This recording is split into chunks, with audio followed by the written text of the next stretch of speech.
കേരളത്തിൽ ഇന്നൊരു മനുഷ്യന് ചെയ്യാൻ പറ്റുന്ന ഏറ്റവും തരം താണ ജോലി മാധ്യമപ്രവർത്തനമാണെന്ന് പ്രൂവ് ചെയ്യുന്ന തരത്തിലാണ് ഇന്നലെ വീണ്ടും നമ്മുടെ നാട്ടിലെ പ്രമുഖ മാധ്യമങ്ങൾ വാർത്ത റിപ്പോർട്ട് ചെയ്തത്.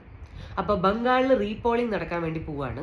അതിന്റെ കാരണം എന്ന് പറയുന്നത് TMCയുടെ ഗുണ്ടകൾ അവിടെ കുറെ അതിക്രമങ്ങളൊക്കെ കാണിച്ചാണ്. അതിലേക്ക് നമുക്ക് വരാം.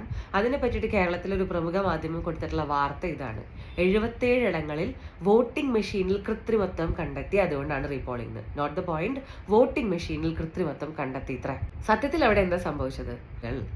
പല ബൂത്തിലെയും വോട്ടിംഗ് മെഷീനിലെ നമ്മുടെ BJPയുടെയും അതുപോലെ തന്നെ കമ്മ്യൂണിസ്റ്റ് പാർട്ടിയുടെയും ചിഹ്നങ്ങൾ അവർക്ക് വോട്ട് ചെയ്യാനുള്ള സ്പേസ് ഒക്കെ സെല്ലോ ടേപ്പ് വെച്ച് കവർ ചെയ്തു. അപ്പം അവിടെ ആർക്കും വോട്ട് ചെയ്യാൻ പിന്നെ അതിൽ കുത്താൻ പറ്റില്ലല്ലോ. അങ്ങനെ ഒരു പരിപാടി ചെയ്തിട്ട് ഡെമോക്രസീനെ വളരെ സിമ്പിളായിട്ട് അട്ടിമറിക്കാമെന്ന് ഈ ഗുണ്ടകൾ വിചാരിച്ചു. അത് കയ്യോടെ പൊക്കി. അതുകൊണ്ട് ഇനി അവിടെയൊക്കെ എന്ത് സംഭവിക്കും? റീപോളിംഗ് സംഭവിക്കും. ഇതാണ് വാർത്ത. ഇതിനെയാണ് നമ്മുടെ മാധ്യമപ്രവർത്തകർ എന്ത് ചെയ്തിരിക്കുന്നത്? വോട്ടിംഗ് മെഷീനിൽ കൃത്രിമത്വം എന്നുള്ള രീതിയിൽ റിപ്പോർട്ട് ചെയ്തിരിക്കുന്നത്.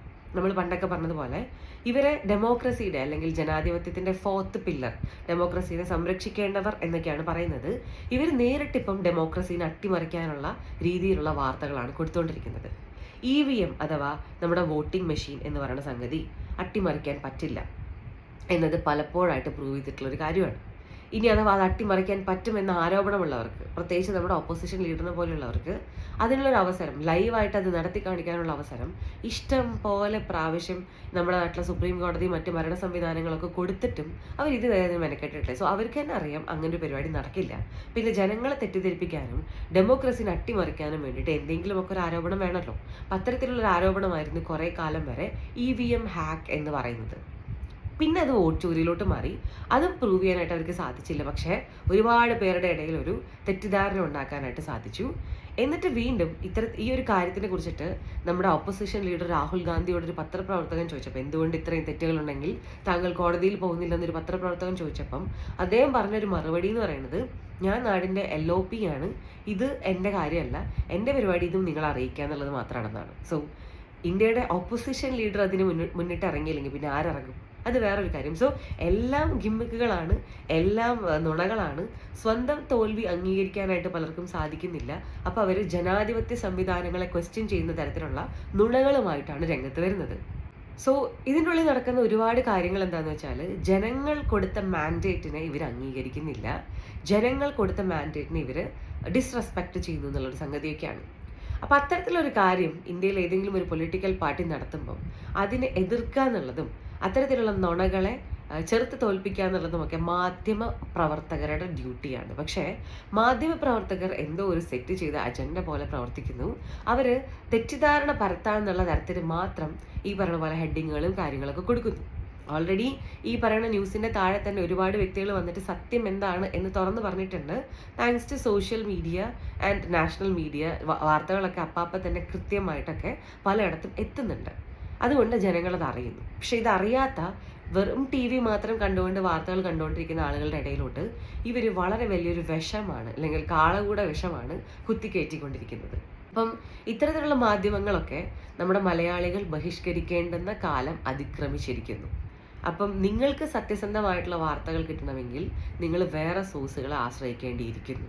ഇത്തരത്തിൽ 24 മണിക്കൂറും 90% നുണയും പറഞ്ഞുകൊണ്ടിരിക്കുന്ന മാധ്യമങ്ങൾ നമ്മളുടെ സമയവും അറ്റൻഷനും ഡിസേർവ് ചെയ്യുന്നില്ല എന്നുള്ളത് തന്നെയാണ് വാസ്തവം. ഇനി ശരിക്കും സംഭവിക്കുന്ന കാര്യങ്ങളുടെ ആംഗിളിലോട്ട് വരികയാണെന്നുണ്ടെങ്കിൽ, ബംഗാളിൽ 2021 ഒരുപാട് ലക്ഷക്കണക്കിന് ആളുകൾക്ക് മമതാ ബാനർജി എന്താ പറയുക, നമ്മുടെ വോട്ടേഴ്സ് IDയും ആധാർ കാർഡും ഒക്കെ കൊടുത്തിട്ട് ഈ ബംഗ്ലാദേശിൽ നിന്ന് കുടിയേറ്റി കൊണ്ടുവന്നിട്ടുണ്ടായിരുന്നു. അവരെ കൊണ്ടൊക്കെ വോട്ട് ചെയ്യിപ്പിക്കാൻ 2021 ഇലക്ഷന് തൊട്ട് മുമ്പ്. എന്നിട്ടൊക്കെയാണ് പുള്ളിക്കാരത്തി അവിടെ ജയിച്ചുകൊണ്ടിരിക്കുന്നത്. അതിനെ ഇവിടെ ഒറ്റ മാധ്യമപ്രവർത്തകർക്കും ചോദ്യം ചെയ്യണ്ട. രണ്ടാമത്തെ കാര്യം എന്ന് പറയുന്നത്, അവിടെ SIR നടപ്പിലാക്കാനായിട്ട് സുപ്രീം കോടതി ഡയറക്റ്റായിട്ട് എന്താ പറയുക സ്ഥാനം കൊടുത്തു വിട്ട ഒരുപാട് ജഡ്ജിമാരെ അവിടെ നിന്ന് ഓടിപ്പിക്കുന്ന, അതായത് തല്ലിക്കൊല്ലുന്നുള്ള രീതിയിൽ ഓടിപ്പിക്കുന്ന ഒരു വാർത്തയൊക്കെ നമ്മൾ കണ്ടതാണ്. അതിനെക്കുറിച്ചിട്ട് നമ്മുടെ നാട്ടിലെ മാധ്യമപ്രവർത്തകർക്ക് ചർച്ചയില്ല. ഈ സെല്ലോ ടേപ്പ് ഒട്ടിച്ച വിഷയം അതവർ കൃത്യമായിട്ട് മറച്ചു വെക്കുന്നു. അതേപോലെ തന്നെ അവിടെ TMCയുടെ ഗുണ്ടകൾ മറ്റ് സ്ഥാനാർത്ഥികളെ ആക്രമിക്കുന്നത്, പല വീടുകളിലും കയറിയിട്ട് നിങ്ങൾ ഞങ്ങൾക്ക് വോട്ട് ചെയ്തില്ലെങ്കിൽ ചിലപ്പോൾ വോട്ടിങ്ങിനൊക്കെ ശേഷം ഞങ്ങൾ നിങ്ങളെ കാണേണ്ട രീതിയിൽ കാണും, നിങ്ങളെ ഉപദ്രവിക്കും എന്ന് പറയുന്നത്. ഉപദ്രവിക്കുന്നല്ല, കുറച്ച് കൂടിയ കാര്യമാണ് പറഞ്ഞത്. അത് കേരളത്തിലെ മാധ്യമപ്രവർത്തകർക്ക് വാർത്തയല്ല. ബംഗാളിലെ ഒരു സാധാരണ സ്ത്രീ വോട്ട് ചെയ്യാനായിട്ട് വീട്ടിൽ നിന്ന് ഇറങ്ങിയിട്ട് ഭയം കൊണ്ട് അവർക്ക് അതിന് സാധിക്കാണ്ട് വന്ന സമയത്ത് അവിടുത്തെ ഒരു CRPF ഉദ്യോഗസ്ഥ അവരെ ആശ്വസിപ്പിക്കുകയാണ്, നിങ്ങൾ ഒന്നുകൊണ്ടും ഭയപ്പെടണ്ട, നിങ്ങൾ വോട്ട് ചെയ്തോളൂ എന്ന് പറഞ്ഞപ്പം ആ സ്ത്രീ പൊട്ടിക്കരയുന്ന ഒരു കാഴ്ച. ഇതൊക്കെ സംഭവിച്ചത് തൃണമൂൽ ഗുണ്ടകൾ കാരണമാണ്. ആ പൊട്ടിക്കരയുന്ന കാഴ്ച നാഷണൽ മീഡിയയിലൊക്കെ കൊടുത്തതാണ്. പക്ഷെ കേരളത്തിലെ മാധ്യമപ്രവർത്തകർ അതിനെപ്പറ്റി ഒന്നും ഉരിയാടിയിട്ടില്ല. അങ്ങനെ ഇവർക്ക് ഇവരുടേതായിട്ടുള്ളൊരു അജണ്ടയുണ്ട്. ഇവർക്ക് ആർക്കൊക്കെയോ വേണ്ടിയിട്ട് പ്രവർത്തിക്കേണ്ടതായിട്ടുണ്ട്. ആ ഒരു വാർത്തകൾ മാത്രമേ അവർ കൊടുക്കുള്ളൂ. സത്യസന്ധമായ വാർത്തകൾ നിങ്ങൾ ആഗ്രഹിക്കുന്നുണ്ടെങ്കിൽ നിങ്ങൾ കേരളത്തിലെ മാധ്യമങ്ങളെ ഒരിക്കലും ഫോളോ ചെയ്യരുത്. ആൻഡ് കേരളത്തിലെ മാധ്യമപ്രവർത്തകർ ഇവരുടെ തന്നെ എന്താ പറയുക, തരം താഴ്ന്ന സിറ്റുവേഷൻ, അല്ലെങ്കിൽ ഇവരെ തന്നെ ജനങ്ങൾ ഏറ്റവും നീചമായിട്ട് ബഹിഷ്കരിക്കുന്ന ഒരു സിറ്റുവേഷൻ രണ്ട് കൈയും നീട്ടി വാങ്ങിക്കൊണ്ടിരിക്കുന്ന ഒരു സിറ്റുവേഷനാണ്. ലജ്ജ തോന്നുന്നു, അതേപോലെ തന്നെ സഹതാപം തോന്നുന്നു. ഇതിൻ്റെ ഒക്കെ ഉപരിയായിട്ട് ഇവരെല്ലാം ചെയ്തുകൊണ്ടിരിക്കുന്നത് രാജ്യദ്രോഹപരമായിട്ടുള്ള കാര്യങ്ങളാണ് എന്ന കാര്യം ആലോചിക്കുമ്പോൾ രോഷവും തോന്നുന്നു.